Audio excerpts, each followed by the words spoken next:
Welcome to a special episode of the Blue-Lusional podcast. This is a little different. We're not doing a grassroots candidate interview for this episode. We are speaking to someone who is dabbling with grassroots candidates.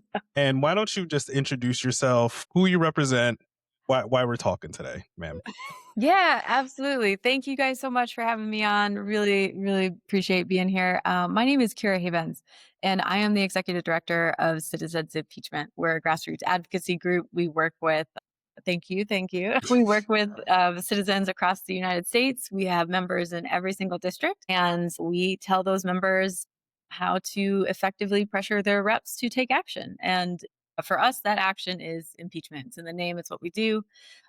We write scripts, we set up email templates, and we stay on top of all of the impeachment news.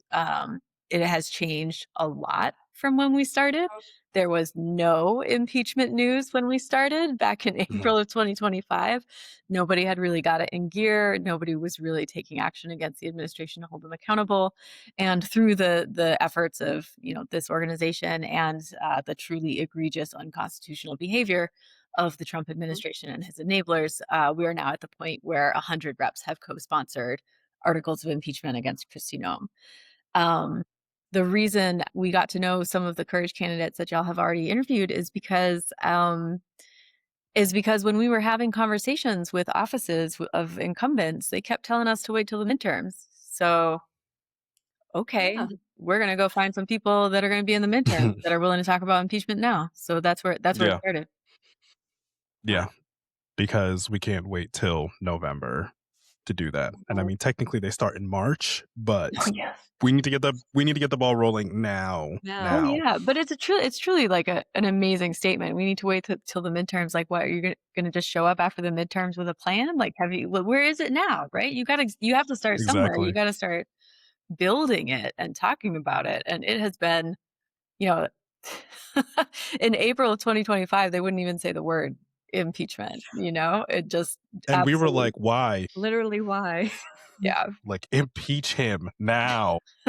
Yes, plenty of unconstitutional behavior. Everybody swears the same oath. Everybody's got to support and defend the Constitution against enemies, foreign and domestic. I had to swear that oath as a veteran. And I mean, that's why I'm doing this work. I figured those people in office would want to be upholding that oath too. Yes. One would think. One would think. And, you told us a little bit about citizens impeachment and the goals, but was there like how did it come together? It seemed so organic. We saw what was going on, but I think that the backstory of it is something people would definitely want to know about. Yeah, absolutely. Can I ask when you guys came across the work? When you first heard our name? I want to say, oh my God, all the months. It was probably around the time of the blackout. So like October. Yeah, October. November. Or while we were planning the blackout, because we had said, after everything dies down with our craziness of planning the strikes and everything, that we wanted to have you on, and then you get to it. There you go. Like I had a spreadsheet ready. Candidates too, because the candidates, we follow the candidates. We've had some of the candidates on, so we followed them obviously very actively on their socials. So we started seeing it. We were like, let's look into it. And then I think through Instagram is when we found out. Gotcha. Okay, yeah. So we started about 6 months before that in April. And it actually started out as a conversation about the Senate. Before Citizens Impeachment even existed, there was a former Senate staffer that was kind of explaining the ins and outs of how the Senate works. And one of the explanations was that every senator has this massive veto power. Basically, the Senate uses something called unanimous consent to bypass all these old rules that are just difficult to change and kind of inconvenient. And unanimous consent is just every single senator not objecting to skipping that rule. So everybody says, yeah, let's skip it this time. Let's move forward. To stop that process, to make everybody follow the rules, all you have to do as a senator is raise your hand and say, I object. There's no planning. There's nothing else you have to do that. And I thought, well, that sounds like way too easy, right? Like, let's look into this. And it turns out, nope, that is exactly what it sounds like. If you are a senator and you object to unanimous consent, then everybody has to show up in the office and do their job the long and difficult way. And so I started counting how many times they used unanimous consent. And it's 20 times a day at least. And by the time I stopped counting, they were up to like 1,000 different uses of unanimous consent.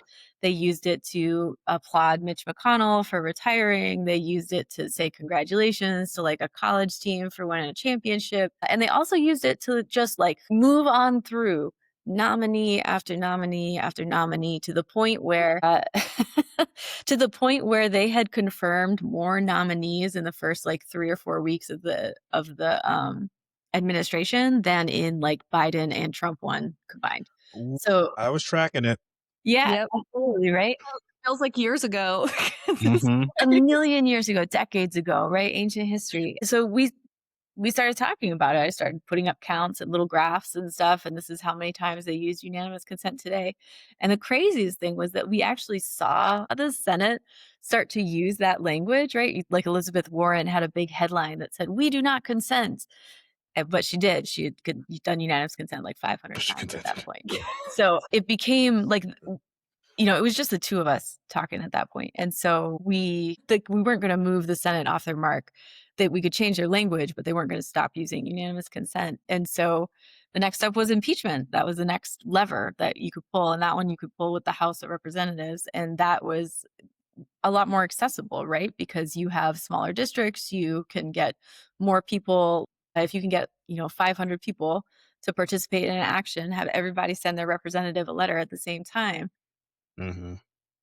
you can try and change the conversation. So that's what we did. We brought 1,000 people together in a week in April. This was the same week that like Liberation Day happened, all the tariffs, right? Yeah. So everybody was on edge. Economy was going to collapse. People were ready and willing to get engaged. And on April 7th, we sent a letter to every single district in the United States all at the same time. Because if you surprise them like that, they don't have any time to do their homework and they all have to talk to each other. And that's how things get started. And so we included an article of impeachment for tyranny and sent that off. And 3 weeks later, that article got incorporated into impeachment resolution and was brought to the floor of the House. There we go. And so for me, it was a crash course in how quickly the Senate or how quickly the government can move if it wants to, right? 3 weeks is crazy. For me anyway. I've been used to government taking a very long time. But these are the most powerful people in the world. If they want to do something, they can do it. And so knowing that, we started to build an organization that was focused on moving the needle on impeachment and ensuring that citizens knew that their representatives could do more and should be doing more and had an obligation to do more. And that's how we got to where we are right now. Wow. Okay. I mean, so organic in the sense that it's what everybody's been screaming for the past year. Yeah. And I remember having a 10 conversation years. and probably like maybe in March when we first started talking about doing this, where I said, it's so crazy that the only time we'll hear the word impeachment is out of Al Green's mouth. And he is the only one that will say it. He was the only one that they call him the lone wolf. Because he was the only one that wrote the articles of impeachment and brought them forward. But at the time, everyone was like, everybody should start being like Al Green. Nobody will talk about it. And now here we are today, where it seems like every other week there is articles of impeachment drawn against a cabinet member. We've had them for Kristi Noem, Pam Bondi, Pete Hegseth. And so we are demanding now that we start hearing those words out of our representatives' mouths. And I think that you guys have a huge, huge like part in that. For Yeah, sure. thank you. I mean, it has been remarkable to watch the conversation shift from, just the absolute refusal to even use the word to now where folks are preemptively suggesting that Trump should be impeached if he goes through with the Greenland invasion, for example. There's a reporter at Axios called Andrew Solander. Every time impeachment comes up, he writes an article about it. And those articles, we know about Solander. Okay, great. Yeah. So there have been Love 11 of these articles over the last 8 months. And basically every single one has been the Democrats are super mad that a rogue representative is pushing impeachment. And like, it's not rogue. It's it's us. Like, we are the ones doing this and making We're this asking. happen. And it's been very gratifying to see his articles shift from the Democrats are in a frenzied rage about impeachment to they're warming up to the idea. So, you can tell something is changing. So here, I'm going to ask you a very basic question, because since everyone's demanding impeachment, I don't think people actually know the function of it and how it goes. They're just like, impeach. That means you walk in there and you just drag him out, right? So can you please explain the basics of impeachment, what needs to be done, how many numbers they need, all of it? Yeah, absolutely. So impeachment is how you remove a US official, a government official, if they are not able to uphold their oath to the Constitution, right? If they are committing unconstitutional violation, or if they are engaged in unconstitutional behavior, if they are violating their oath of office, if they are committing harm against the American people, right? That is one definition that we'll get to. If they are unfit for their office, this is how you remove them. Impeachment is a responsibility. When your representative swears that oath to support and defend the Constitution against all enemies, foreign and domestic, that means you have a responsibility to take action and remove folks that are engaged in unconstitutional actions. And that would be Donald Trump and his enablers at this point in time. So I do just want to stress that it's not like a choice, is like an obligation of the office that you enter when you're a representative of Congress. So impeachment is what they call a simple resolution. And a simple resolution is one that only members of the House are involved in. They don't have to confer with anybody. They don't have to get permission from anybody else. And simple resolutions follow a special set of rules in the House, which allow them to be brought to the floor. And impeachment, that rule is Rule 9. So you file, if you were to write articles of impeachment, you could file it under Rule 9. And what that means is that the House has to vote on it in 48 hours. So a lot of folks will talk about how you need to have an investigation and how you need to get everybody on board. You do not. You can just show up and you could be like, this was unconstitutional. This needs to be impeached. And this is what Al Green has done, right? He has just shown up and said, you know what, you should not be usurping the War Powers Act, time to impeach. And when he did that, when he filed it under Rule 9, the House scrambled and they had a vote in 2 hours. It was that quick. Yep. Vote in 2 hours, got everybody on record, on to the next thing. So I want to stress also that like any member of the House can do this. Any member can write up their articles. Any member can submit it under Rule 9. Any member can call that vote. And what that means is that if the Democrats really wanted to do opposition, they could just drop one of these in every single day, pick an unconstitutional action, pick a representative, and send it on through to the floor. There's no penalty for this. Crime today. What was that? To pick. Well, that's the thing, right? There's just so many. There's no lack. What's happening right now, so the route that impeachment usually goes through, and I'm going to use usually because it's just kind of habit, there's no requirement for that, is that it goes through the Judiciary Committee because they have oversight, Right. and that's kind of their role. And so Kristi Noem, after the murder of Renee Good, Kristi Noem was in articles of impeachment were written for Kristi Noem by Robin Kelly. And there was a immediate surge of support with about, I think it was 18 people in the first 2 days saying that they were going to co-sponsor these articles. And now we're up to 100 representatives that are co-sponsoring these articles. But when they filed the articles, they didn't file them under Rule 9, they sent them to the Judiciary Committee. And because of the makeup of Congress, they're just going to sit there until the Judiciary Committee votes on them, which is majority Republican, or until one of the co-sponsors pulls those articles out of committee and submits them to the floor, because you can do that. So one of the things that we're doing as an organization is we're keeping track of where all these pieces are. So on Monday of this week, we asked our members, who again are in every single district, to email their representatives and ask them to do one of 3 things. So if their rep is on the Judiciary Committee, we ask them to force a vote on that as soon as possible. If their rep is a co-sponsor but not on the judiciary, we ask them to pull those articles, because it's all politics, right? And the judiciary wants to keep their role as the oversight group, so they don't want people stealing their thunder. And then the third group, which is just not co-sponsor, not on the judiciary, we ask them to support it. And so we wrote up each of those templates. We set up a little program on the website so that you just pick your representative and it gives you the language. We try to make it easy. Yeah. And yeah, we there's a lot to keep track of and there's a lot to do, but tying the citizen action directly to the current events as You guys are close doing as it. possible is how you start to get that change. So, question, why the hell didn't they file the ones for Christie under Rule 9 then? Because if I'm in the House, I'm filing everything under Rule 9 every day. Vote Yeah. right now. So Now.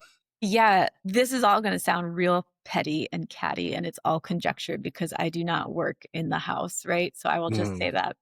But there's an intrigue here. So Representative Delia Ramirez has been talking about impeaching Kristi Noem for a while. She's from Illinois mhm, 3, and she was one of the first people to step out there and say, we should start an inquiry into Kristi Noem's actions. I think she said this back in late November, early December. But mhm, she didn't create articles. She didn't file articles. She didn't write them.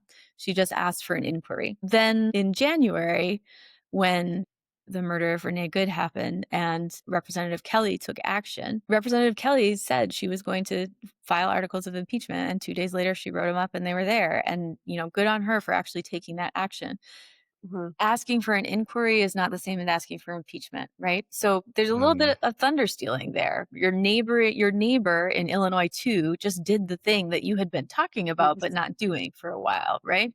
mhm, So Ramirez eventually made a statement of support for the articles, but did not actually sign on as a co-sponsor until like 4 or 5 days later down the road because offices take time to decide what they're going to do, and Ramirez is still out there talking about how we need to set up an inquiry, right? And what's really important to notice is that all of these crimes are happening in full view of the public on camera and have been literally. reported in the media. Like the inquiry has already Like, been done. Already What are finished. we We can move, we can take action. And so all that to say, right, like aside from the interpersonal politics, whatever those may be, Mhm. there is just a real reluctance to take action. You have a lot of talk, you have a lot of statements, you have a lot of we should find out about whatever, right? But when it comes to and therefore I will, that action piece continues to be missing in a lot of ways. And let's just be real clear, the leadership does not want impeachment of any kind. They have been aggressively against it every single time it has come up. But they are losing that fight. In the last vote on impeachment, the last time Al Green brought articles, they put out a statement that said, well, we're not going to vote no on this, but we're going to vote present because we have more important things to deal with. Yeah. yeah. And only 47 people voted present with them. So leadership is losing this fight. Impeachment is going to happen and they can, get on board or not. That's up to them. But they do not have command over they do not have veto power for the entire Democratic Party because we, the people, have eyeballs. It's that simple. Like these are not incredible leaps of judgment that we are making here. We are just Oh. looking at the world and saying this is We get wrong. to see it in 4K. And then, like, to that point, saying, I'm going to, request an inquiry is the typical Democrat statement of, I'm going to write a strongly worded letter. Mhm. It's just not working anymore. The walls are caving in.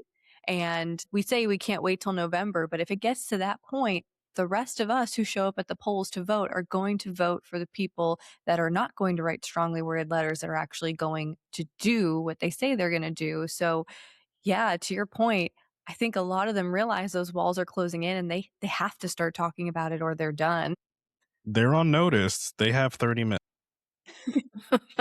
And but Mhm. they Come on. it's a real difficult norm to break. I don't know if you guys saw the war room leak earlier today, where it's a Democratic playbook, right? And there is, just kind of a insistence that play it safe, right? Don't There's break the status quo. yeah, exactly. That you are the So adult in bad. charge and that you know best. And we have seen that from the Democratic Party for a really long time, and I think that's a big part of the reason why their approval rating is, I think, like, lower than Trump's right now. Yeah, it's like 18. Yeah, Yeah. something absurd, It's bad. but it has to do with the refusal to actually say the thing that is happening that literally every constituent of theirs recognizes is happening, and it's not that hard. Like, there was a poll in April of 2025 that showed that 84% of Democrats strongly supported impeachment. Like, that's a slam dunk, man. It's just Mhm. it's easy, and it still refused to participate in it. They Yes. better watch out. They might have fucked themselves because now they don't wanna say the thing of abolishing ICE, Mm. and Yeah, we're starting to ask for very specifics now. Yeah.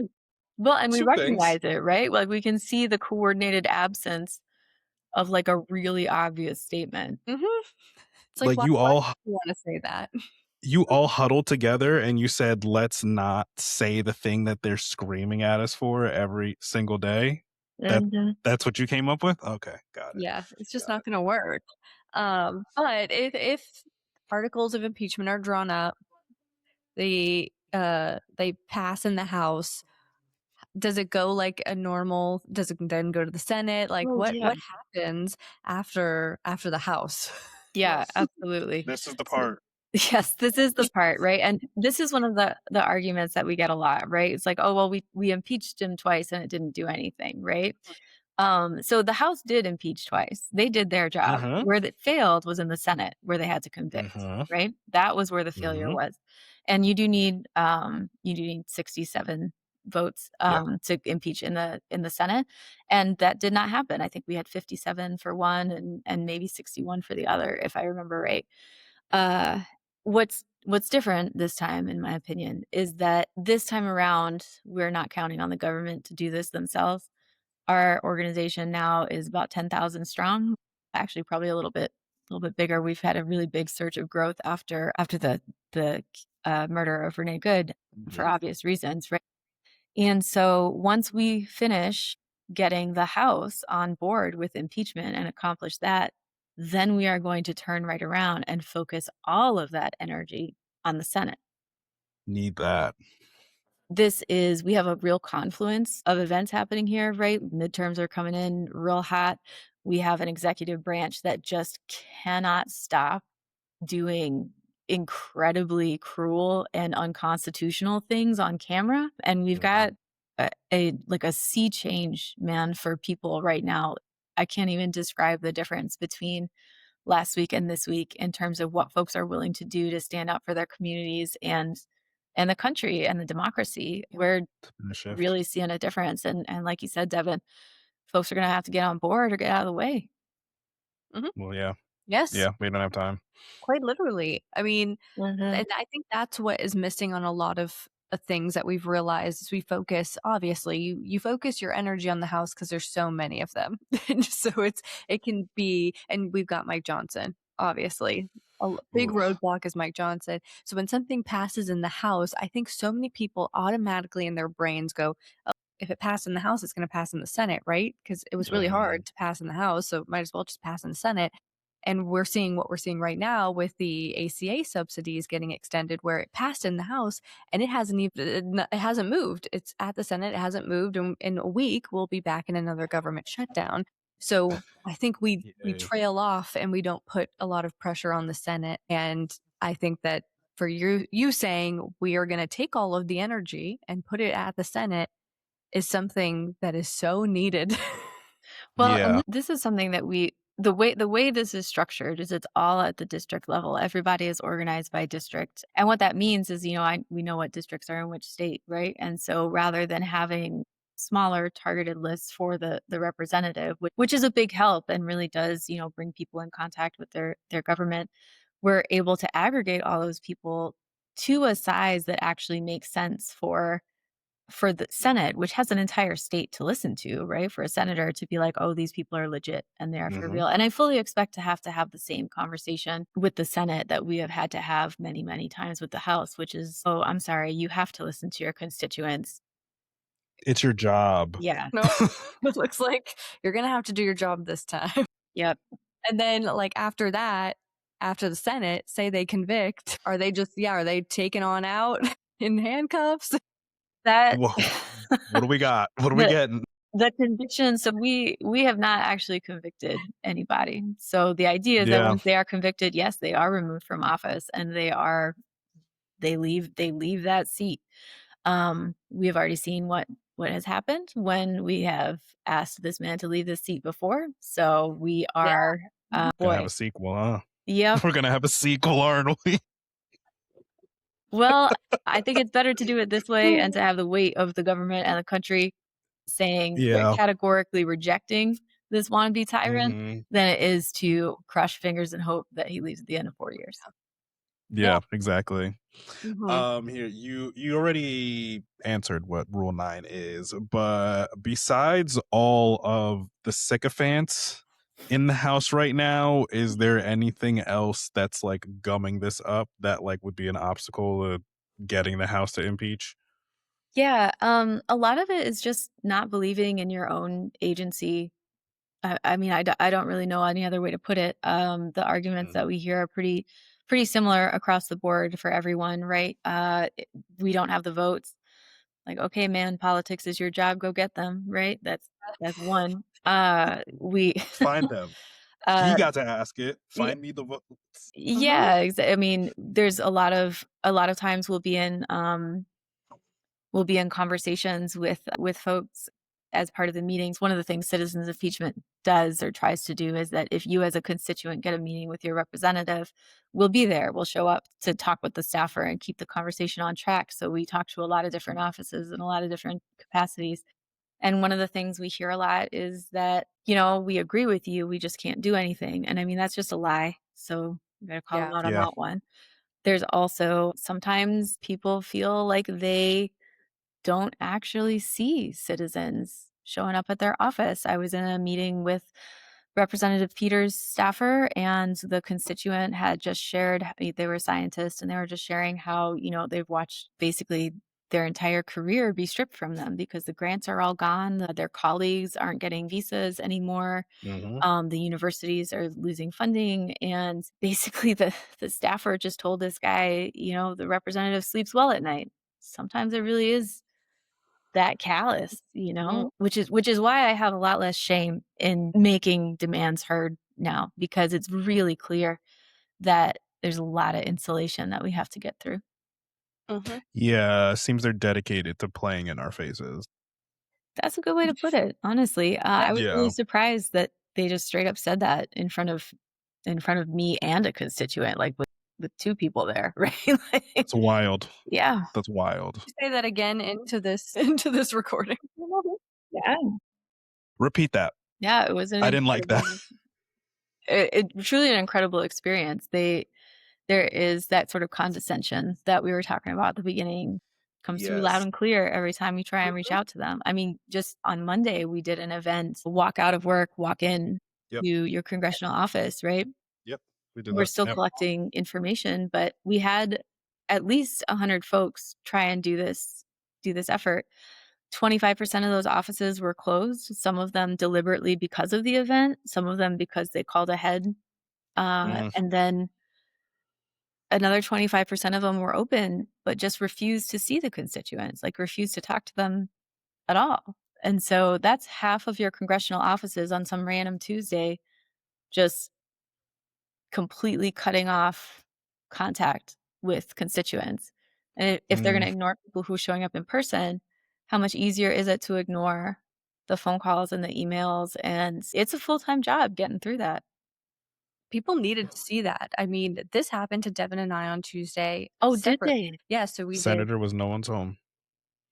obviously joined in with the women's march, and Devin went to his office and it was closed, and I tried to go to mine and it doesn't exist. There is no office in my district. The only office is in DC.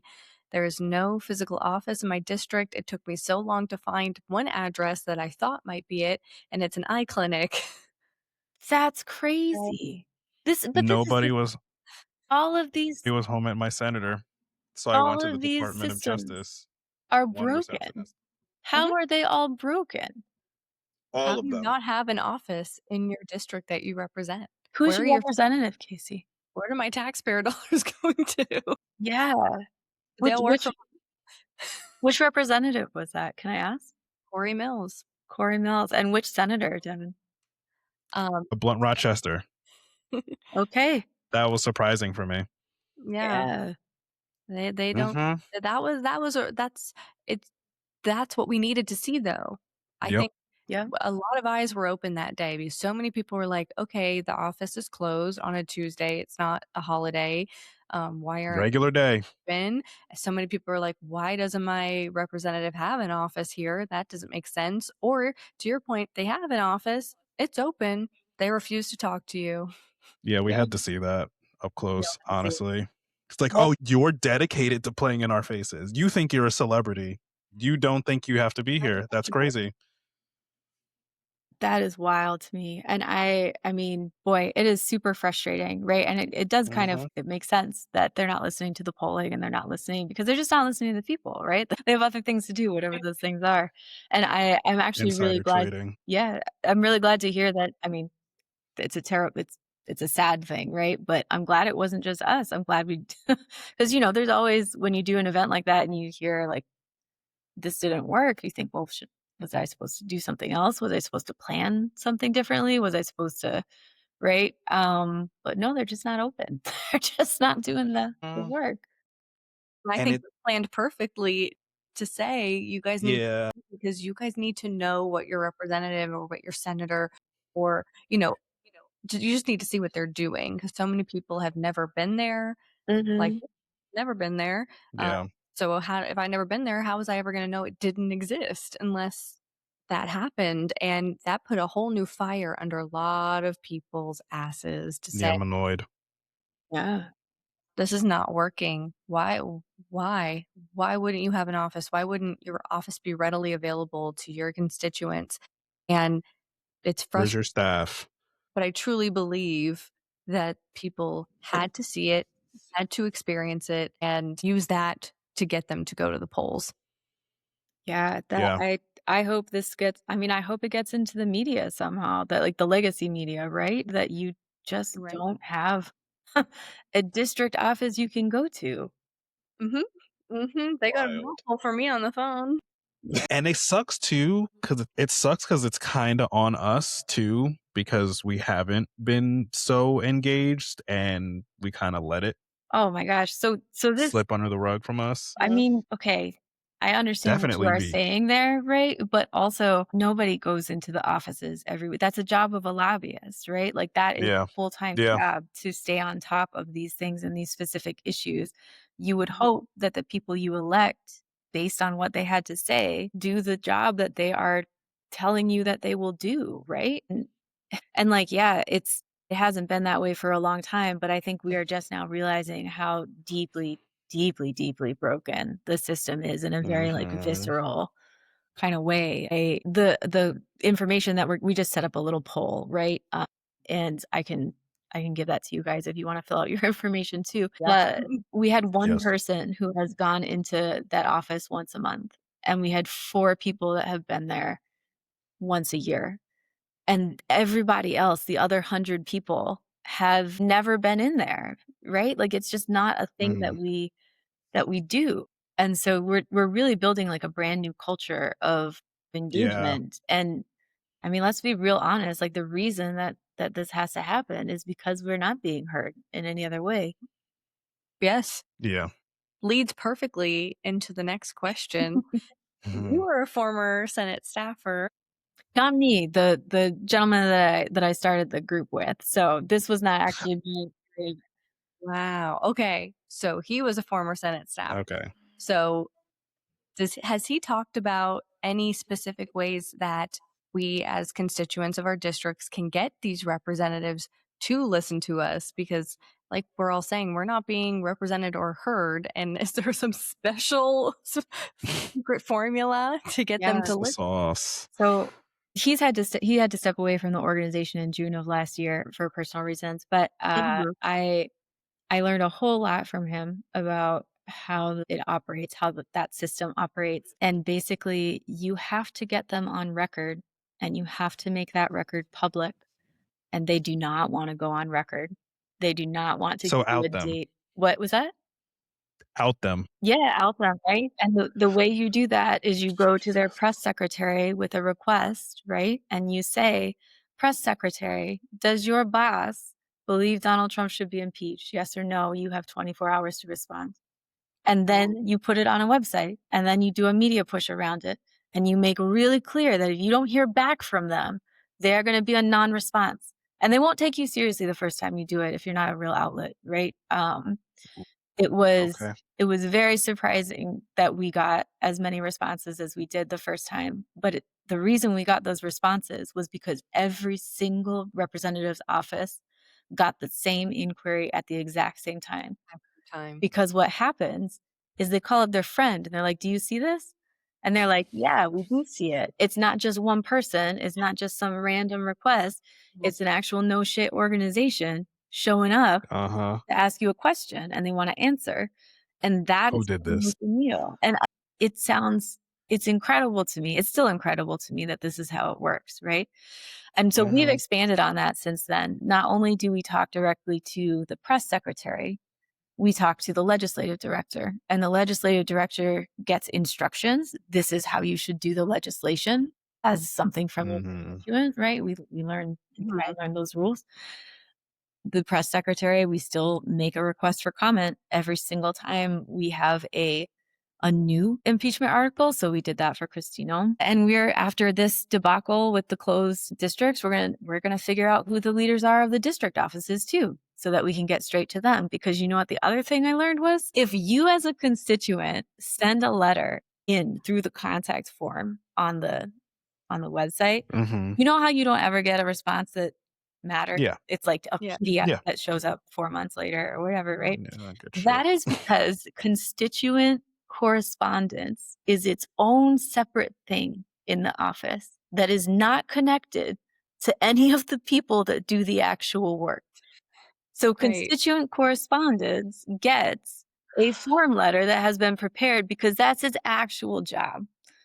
In order to make yourself heard, you need to go find the person in the office and use their email or call them on the phone and demand to speak to them and interfere with the daily operation of the office. Like that's just how it gets done. Yeah, God we just have to all damn. get creative and find ways around the the like black and white way on the internet to reach out to them, which is the Hmm. contact us form that you would Yeah. think, or their info or whatever email they keep on file.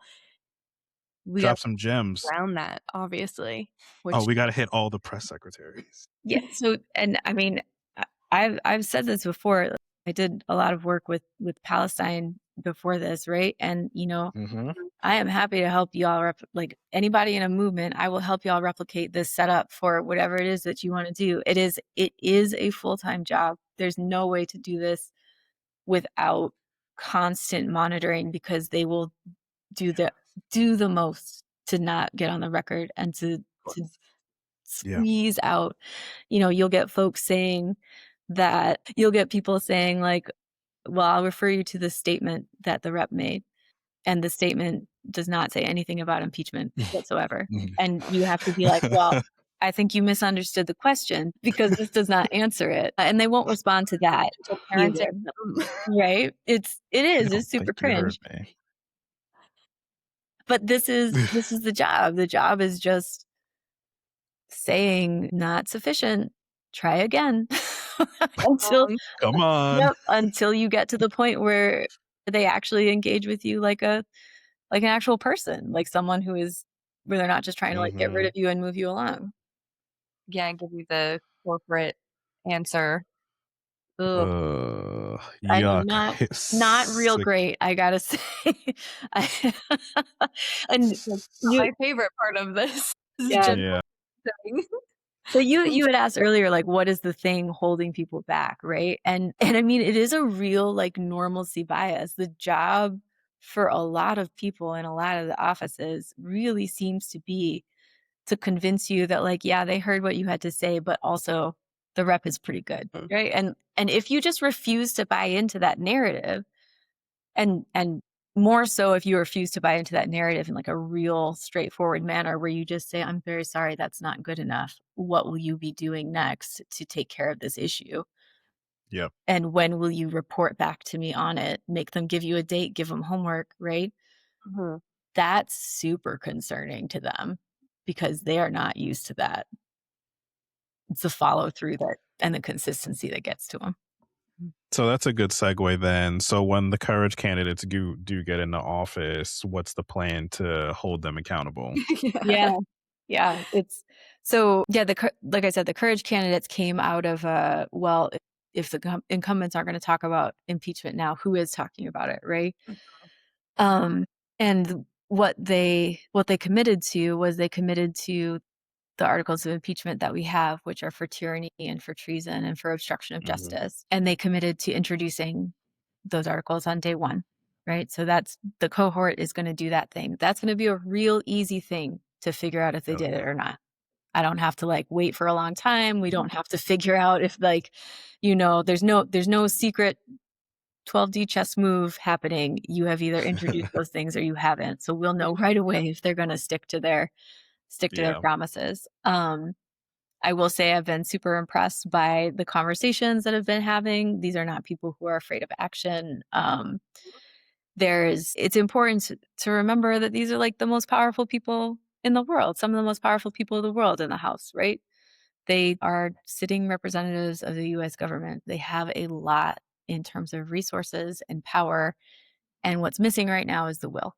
So, you can't like give somebody will, but you can look at their actions to see if they are Mhm. going to put their money where their mouth is, right? Mhm. One So thing there's that, oh, Yes. going sorry. to be like the what you wanted it to be, which is each day they can introduce this Oh, yeah. article. Like there's enough of them. If one next day another thing, next day another thing, they're going to do what should be happening right now. To make I a mean, rotation. yeah, that would be amazing. Could you imagine if we had people that were willing to actually do that work and Yeah. say, Oh, American people, you are correct. You are seeing what you think you're Hmm. seeing. This is really bad and needs to be addressed. Oh my bare gosh, we feel minimum. so hurt every The morning. bare minimum would Morning, be awesome. another article hitting the floor today. Mhm. Yep. Wake up, everyone. Wake New up. impeachment just dropped. Yeah. Yeah. Today Bernard. He's forward today. Well, and a big piece Oh, of this, a lot I don't wanna call it complacency, right? Because, people gotta live their lives. Like, you gotta go to your job and stuff. You don't wanna be following yeah. no, not everybody is as neck deep in this as, like, we are. Yep. Um, Yeah. Yeah. but when you have representatives, when you have people that the media listen to saying, yes, this is actually extremely bad and we are doing something about it, right? Even if that fight doesn't get won the very first time, that changes the whole national conversation. Like when Mark Kelly and company did the video. Lawsuit. Yeah, Oh, yeah. Yes. the illegal orders video, right? Yes. A month beforehand, Dylan Blaha had and Demi in Illinois had Yes. said in their capacity as National Guard, we're not going to follow illegal orders, right? So they started I speaking remember out. that. Then the senators made this statement. And then when it came out that there was an extremely illegal order, right? The extrajudicial killing of shipwrecked people, that conversation was already primed and it did Yep. become a national topic of conversation. And there were articles written about it. And it was a completely different discussion than if everybody had remained silent. So just saying the thing is a huge piece of the puzzle.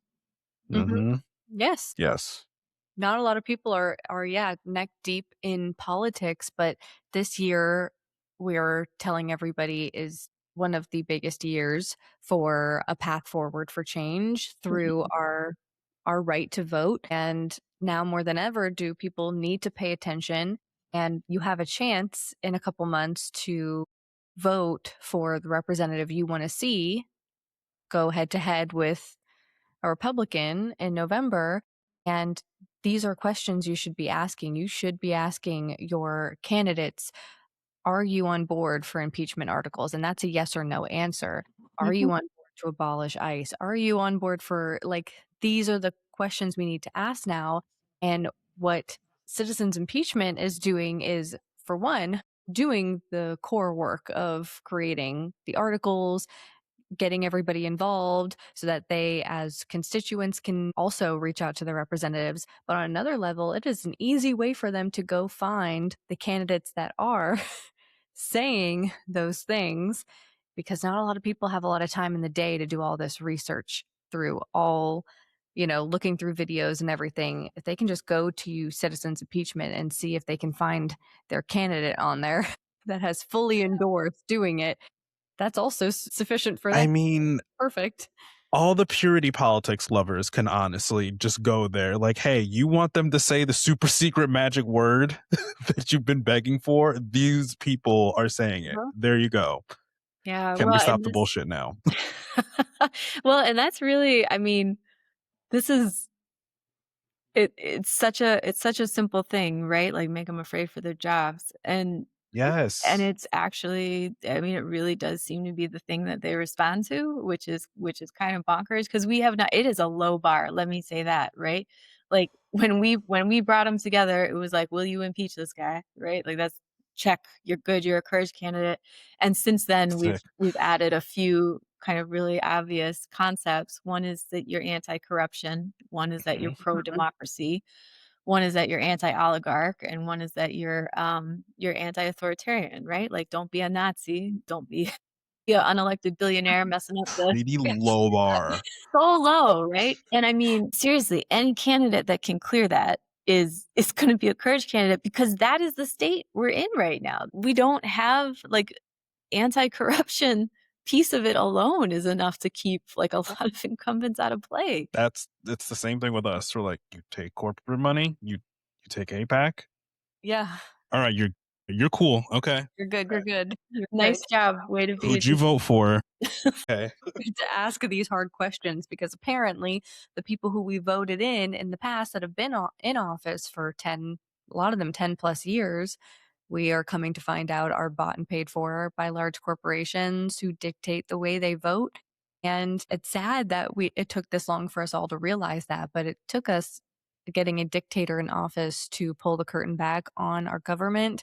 Then it is what it is. And now we all have the hard questions. And the Democrats are like, ooh, you haven't asked us this stuff before. Oh, we only have these auto-generated answers to give you. Letters.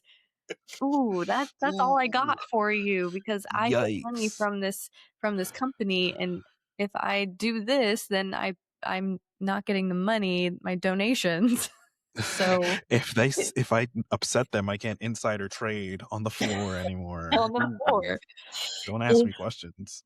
if anybody from the establishment is listening to this, and I hope they are, I truly hope the one takeaway is just for the love of God, act like a normal human. Like if I went Seriously. if I went into these meetings and they were like, "Look, man, we're not gonna do this. Like, say your piece, but you're just not gonna do it." That would be so much better than having like this reasonable facade of why it can't be done, because I know that The runaround. yeah. Yeah, the around is it yes, it is giving I'm so much smarter than you guys. I'm on a different level. And I think that's why a lot of these grassroots candidates are doing so well because they come across as your average because they are your average everyday constituent. And that's what we need to go back to. And those are the ones that are coming out and saying, "Yes, I want impeachment. Yes, I want to abolish ICE. Yes, I want to make sure you can't trade on the House floor." That is wild work. Well, and it's crucial to note, like, this is not some sort of isolated, super lefty, progressive position. No. Yeah. Like, Bill Kristol is saying Yes. impeach, right? Like, Yeah. we are way there was another poll in September where swing voters, fully half of them were pro impeachment in swing districts, right? The districts that everybody's worried about picking up. Like, this is extremely popular. It is an Yeah. extremely popular position. It is. It is. And, for citizens impeachment, we want to know what would happen next. Say everything goes the way we want it to, and we see these impeachments actually happen. What would be next for citizens impeachment? Yeah, so the thing that we've really learned throughout all of this is just that folks are not listening to what the voters want, which sounds super trite, right? But we're actually a project of what we're calling the Citizens Lobby.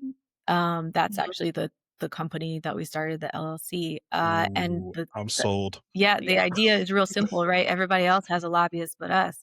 So we Mhm. should get one. And our job is going to be to make the politicians do what the American people want. Healthcare for Let's all do it.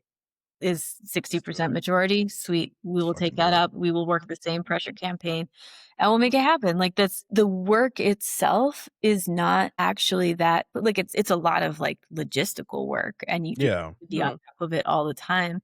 But it's really just the will to say, "Oh, I'm going to do the thing that people want done." In this case, it's impeachment because we got to keep a democracy before we can do any of the rest of it, right? But Mm.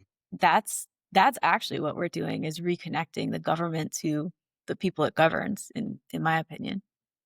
Yes. Oh Yes. my god, I'm ready. I want I want Oh my God. Awesome. Awesome. Yeah.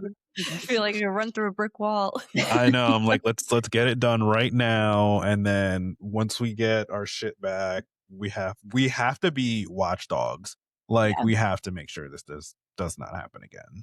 Mhm. Absolutely, because it is going to be an endless push, right? Yeah.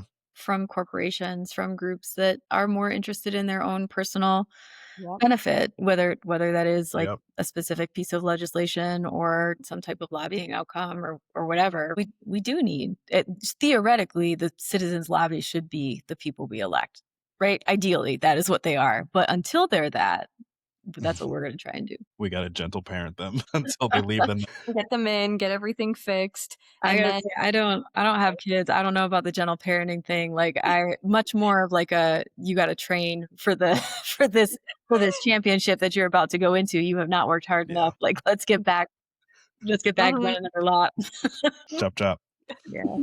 Yes. I didn't do a fun question. All right, let's do build. Oh, I keep wanting to ask people, build your dream cabinet. For the If you're a government? president, build it. Yeah.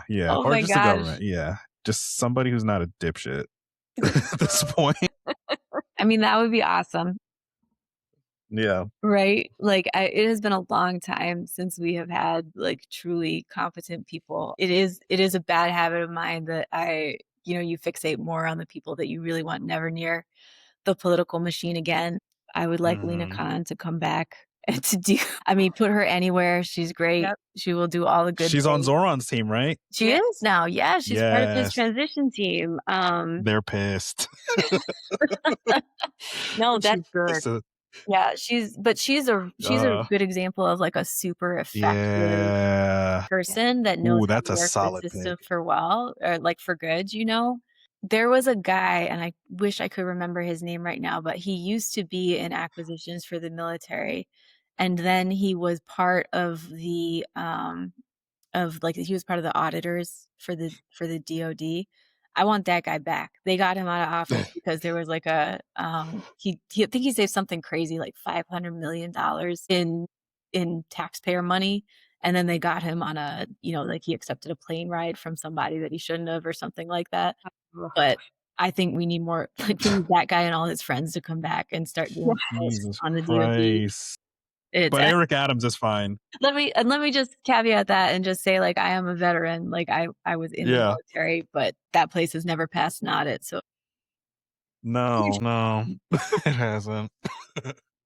yeah, there are Hasn't. so many good people that have been pushed out. I was a scientist in a past life, and Mhm. the sciences are just falling apart now. There's It's bad. truly is. And I don't know how we rebuild the institutions. It's going to take a really long time and a ton of work. It's no one person, right? But No, all hands on deck. yeah, exactly. Mhm. Yes. I think that this is a journey. It's a long haul journey, so that it does seem overwhelming for a lot of people, and that's why we love being able to spotlight those who are doing this because like you said, it's a full-time job and a lot of people doing this also have full-time Yeah. Yeah. jobs on top of this full-time job. And everybody loves all of MAGA loves to say, you guys hate America, you hate your country, and it's like, if I didn't like this country, you think that we would be normal 9 to 5 jobs and then working the rest of the day trying to save this country? Quite the Yeah. contrary. Literally sprinted down here after tucking the children in bed. I actually really like this Like place. this country.